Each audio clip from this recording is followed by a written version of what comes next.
சாராயத்தால் பல குடும்பங்கள் சீரழிவதாகவும் அவற்றை தடுக்க நடவடிக்கை எடுக்க வேண்டும் எனவும் கள்ளக்குறிச்சி அருகே சாராயம் அருந்தி உயிரிழந்தவரின் குடும்பத்தினர் கண்ணீர் மல்க கோரிக்கை விடுத்துள்ளனர்.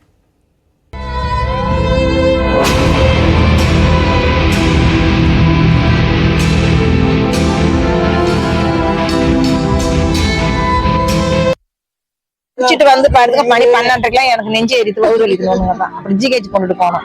அங்க குளுக்கோஸ் போட்டாங்க, ஊசி போட்டாங்க. சரி அதனால இங்க போங்க, ஜிக்கும் இருப்பாங்க, பாண்டிக்கு போங்க, காப்பத்துல கொண்டாங்க. சாராயம் கொண்டாந்து கொடுத்துட்டாங்க. லைன் இல்லாத செத்துட்டாங்க. உடனே வயிறு எரிச்சுட்டு நெஞ்சு எரிச்சுட்டு வந்து ஒரு பாக்கெட், இவ்வளவு பெரிய பாக்கெட் 60 ரூபாய் ஒரு பாக்கெட். 60 ரூபாய் கொண்டாந்து ஒரு பாக்கெட் குடிச்சோம். நல்லா குடிச்சு போயிருந்தா ஒரு பாக்கெட் தான் குடிச்சு 5 மணிக்குங்கிறாரு எங்களுக்குள்ள. சாராயம் விற்க கூடாதுங்க சார், சாராயம் விற்க கூடாது. அவங்க ஏங்க சார் சாராயம் விற்கிறதுக்கு அலோ பண்றாங்க?